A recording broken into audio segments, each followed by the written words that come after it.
In May 1945, as Germany collapsed and Allied forces were processing thousands of captured SS officers, war criminals, and Nazi officials through a system designed specifically to make sure that the people responsible for the worst atrocities in human history faced some kind of justice, Otto Skorzeny walked into American captivity, gave his name, and waited. And what happened next is one of the most infuriating stories of the entire post-war period, because rather than being immediately charged with the dozens of documented war crimes attached to his name and his unit, he was instead kept in a comfortable detention facility, while American intelligence officers had long and apparently quite friendly conversations with him about Soviet capabilities, German special operations techniques, and various other topics that the newly formed CIA found extremely useful. Which tells you almost everything you need to know about how the post-war justice system actually worked when the person sitting across the table had information that powerful people wanted. The trial that eventually happened in 1947 at Dachau was supposed to be about Operation Greif specifically, the Battle of the Bulge operation, where Skorzeny sent German soldiers into American uniforms behind Allied lines. And the prosecution's case was built around the argument that using enemy uniforms in combat was a violation of the laws of war under the Geneva Convention, which is a reasonable legal argument and one that had genuine merit, except that Skorzeny's defense team produced a British commando officer who testified under oath that Allied forces had conducted essentially identical operations using German uniforms during the war, and that single piece of testimony effectively destroyed the prosecution's entire framework, because you cannot convict a man for doing something that your own side also did, and the tribunal acquitted him. And Otto Skorzeny walked out of that courtroom a free man while the graves of his victims were still fresh across half of Europe. What the Dachau tribunal did not seriously examine, and what has bothered historians ever since, were the documented atrocities committed by Skorzeny's special operations units that had nothing to do with Operation Greif and everything to do with the systematic brutality that characterized SS operations throughout the war, because Skorzeny was not simply a commando officer who rescued Mussolini and played dress-up in American uniforms. He was the commanding officer of Waffen-SS Jagdverbände units that operated across multiple theaters and whose conduct in those theaters was documented by survivors, by captured German records, and by post-war investigations in enough detail to make the picture extremely clear. And that picture is not the portrait of a dashing adventurer that Skorzeny himself spent the rest of his life carefully cultivating. The Jagdverbände units under Skorzeny's command were deployed extensively in the final period of the war across the Eastern Front, in Italy, and in the Balkans,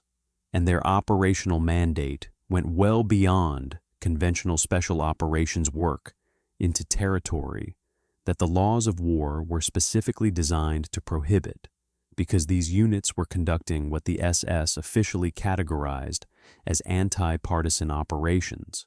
which in the language of the Third Reich was a term that covered an enormous range of activities far beyond anything that the word partisan might suggest to a modern reader. And the documented reality of those operations in the regions where Skorzeny's men were active included the summary execution of captured resistance fighters without trial, the killing of civilians suspected of supporting resistance networks, the destruction of villages as collective punishment for partisan activity in the surrounding area, and the use of interrogation methods that left no ambiguity about what was happening to people who were brought in for questioning and never came out. In Yugoslavia specifically, where Skorzeny's units operated during 1944 in support of broader SS anti-partisan campaigns, the pattern of conduct that investigators documented after the war followed the same template that SS units used across occupied Europe. Villages in areas of significant partisan activity were treated as legitimate military targets, regardless of whether the specific individuals living in them had any demonstrable connection to resistance operations, and the distinction between combatants and civilians that the laws of war are built around was simply not a distinction that SS operational doctrine recognized in any meaningful way, which meant that the people living in those villages paid the price for the presence of partisan units in their region, whether they had chosen that situation or had it imposed on them by geography and circumstance. The documentation on Skorzeny's personal role in ordering or approving these operations is the kind of evidence that war crimes prosecutors deal with constantly when it comes to senior SS commanders. It is detailed enough to establish that he knew exactly what his units were doing, substantial enough to make the argument that a commanding officer bears responsibility for the systematic conduct of forces under his command, and yet filtered through enough layers of bureaucratic language and wartime record destruction that establishing direct personal culpability for specific individual incidents is genuinely difficult, which is precisely the problem that the Nuremberg framework was designed to address through the concept of command responsibility, but which in practice required a level of prosecutorial resources and political will that the post-war tribunals were not always able to sustain when they were simultaneously processing hundreds of cases. One of the most documented and most damning specific episodes connected to Skorzeny's command came in the context of Operation Werewolf, the Nazi program to establish stay-behind resistance networks in territory being captured by Allied and Soviet forces in the final months of the war, which Skorzeny was deeply involved in organizing, and which in practice meant training and deploying SS personnel to conduct assassinations, sabotage, and terror operations against both occupying forces and German civilians who cooperated with them, and the violence that werewolf units actually carried out, including the documented murder of German mayors and local officials who had agreed to facilitate peaceful handovers of their towns to Allied forces in order to prevent unnecessary destruction, falls into a category of deliberate targeting of civilians that admits very little ambiguity about its nature, regardless of how you frame the military context. The assassination of Franz Oppenhoff in March 1945 is the most thoroughly documented of these killings and serves as a precise illustration of what werewolf operations actually looked like in practice. Because Oppenhoff was a German lawyer in Aachen who had been appointed mayor of the city by American occupation authorities after Aachen became the first German city to fall to the Allies.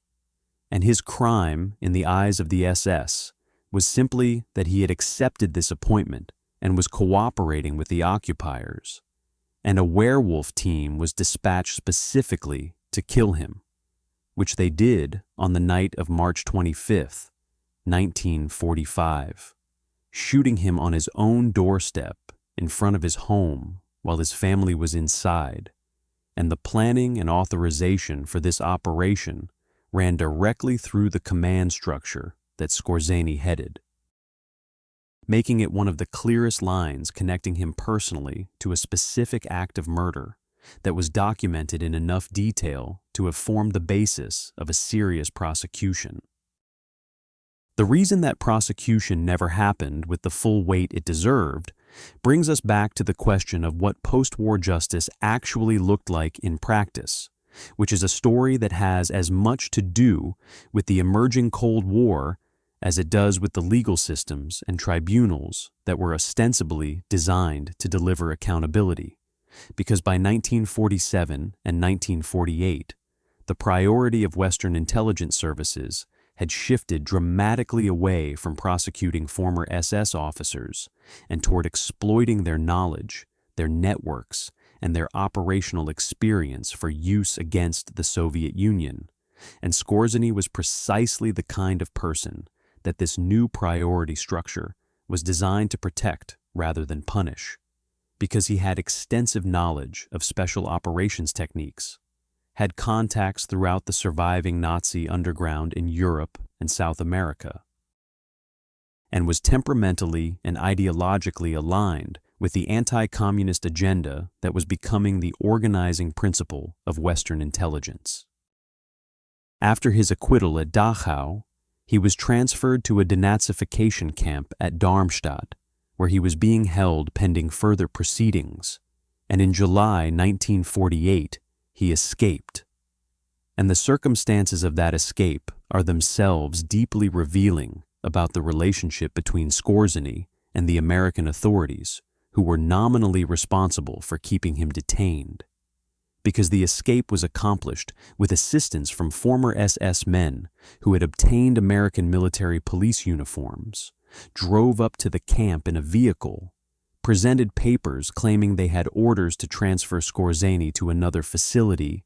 and simply drove away with him, while the guards on duty apparently found nothing suspicious about any of this. And the subsequent investigation into how this happened produced conclusions that were so vague and so carefully worded that most serious historians who have looked at the record have concluded that the escape was facilitated rather than merely permitted by people who had decided that Skorzeny was more useful outside a prison than inside one. He made his way to Argentina via the Ratline network that the SS had established with help from certain elements of the Catholic Church and sympathetic officials in Spain and other neutral countries, a network that also facilitated the escape of Adolf Eichmann, Klaus Barbie, Josef Mengele, and dozens of other war criminals whose names are considerably better known than Skorzeny's today. And in Argentina, he found a comfortable home in the expatriate German community that had gathered around Juan Perón's government, which was openly sympathetic to former Nazi officials and provided them with documents, employment, and protection from extradition in exchange for the kind of expertise in security, intelligence, and political violence that SS veterans had in abundance. He eventually settled in Spain under Franco's government, which was the preferred destination for former SS officers who wanted to live openly and comfortably in Europe without any serious risk of being arrested. And in Madrid, he established himself as a successful businessman running an export company that served as a convenient cover for a much wider range of activities, including consulting work for various governments and intelligence services that needed his particular skill set. And he became a central figure in what investigators called the Odessa network. Though Skorzeny himself always denied that Odessa existed as a formal organization, which is the kind of denial that becomes less convincing the more you look at the documented evidence of how former SS officers were being systematically helped to escape, supported financially, and protected from prosecution through networks that required organization, funding, and coordination that did not appear from nowhere. His consulting work during the 1950s and early 1960s included documented involvement with Egyptian President Gamal Abdel Nasser's government, specifically in two areas that illuminate exactly what kind of expertise former SS officers were selling on the post-war market. First, he helped recruit and place former SS and Wehrmacht veterans as military advisors and trainers for the Egyptian army, a service for which there was apparently considerable demand among Arab governments that were preparing for potential conflict with Israel. And second, and far more sinister, he was involved in the recruitment of former Nazi scientists, specifically former members of the German rocket and weapons programs, to work for Egypt on ballistic missile and weapons development programs that were explicitly intended to give Egypt the capability to strike Israeli cities. The scientists that Skorzeny helped place in Egypt included men with direct connections to the slave labor programs that had killed thousands of concentration camp prisoners at facilities like Dora Mittelbau,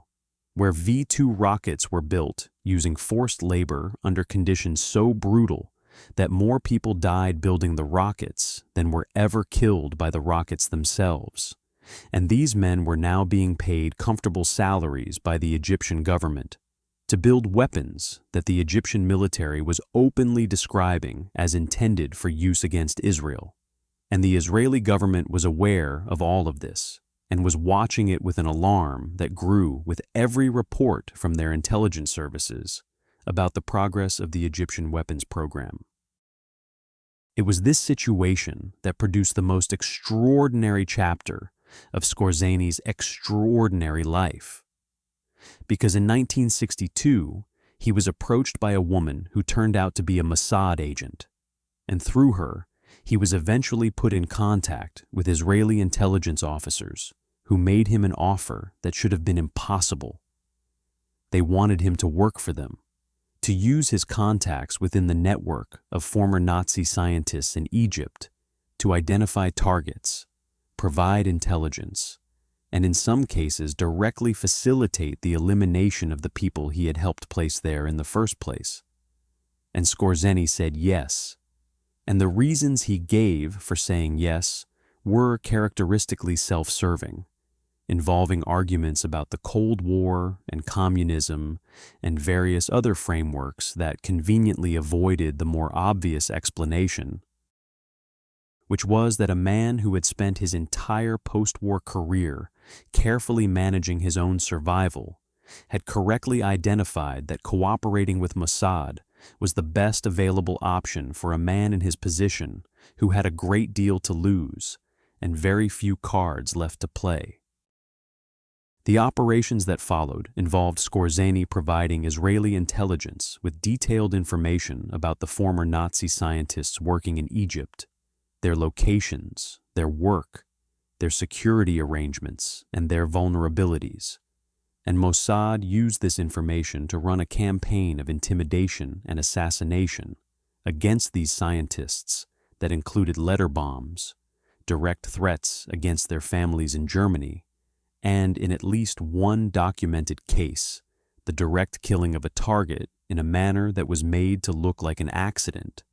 And Skorzeny's role in facilitating these operations was significant enough that senior Mossad officers later confirmed his cooperation on the record, with one describing him as having been genuinely useful in a way that clearly cost the person saying it something to admit. He died in Madrid in 1975 from cancer, having lived for 30 years after the end of the war in comfort and relative freedom, while the survivors of what his units had done in Yugoslavia, in the East, and in the operations he had commanded across occupied Europe were still living with the consequences, and his funeral in Madrid was attended by a significant number of former SS veterans who gathered to pay their respects to a man they considered one of their own, which in a way was the most honest assessment of Otto Skorzeny that anyone ever offered. Because whatever complicated things he did in the last decade of his life, whatever use Israeli intelligence found for him, he was and remained one of their own, a product of the SS system, a beneficiary of the justice system's failure, and a man who escaped the accounting that the scale of his crimes demanded and died in his bed at 67 years old. Which is more than can be said for the people his units left in the ground across half of Europe. The story of Otto Skorzeny is ultimately not a story about a brilliant commando or a complex moral figure or even a man caught between impossible loyalties. It is a story about how the post-war world failed, repeatedly and deliberately, to deliver the accountability it promised, about how useful criminals were protected while useless ones were punished, about how Cold War priorities were allowed to override the obligations that the Nuremberg principles had created, and about how a man with documented connections to war crimes, assassination, the Ratline escape network, and the arming of a government that wanted to destroy Israel, managed to die peacefully in Spain, while the institutions that were supposed to prevent exactly that outcome looked the other way. And the reason that story matters today is not because Skorzeny was uniquely evil in a world full of evil men, but because the mechanisms that protected him are still recognizable in the way that power protects itself when accountability becomes inconvenient.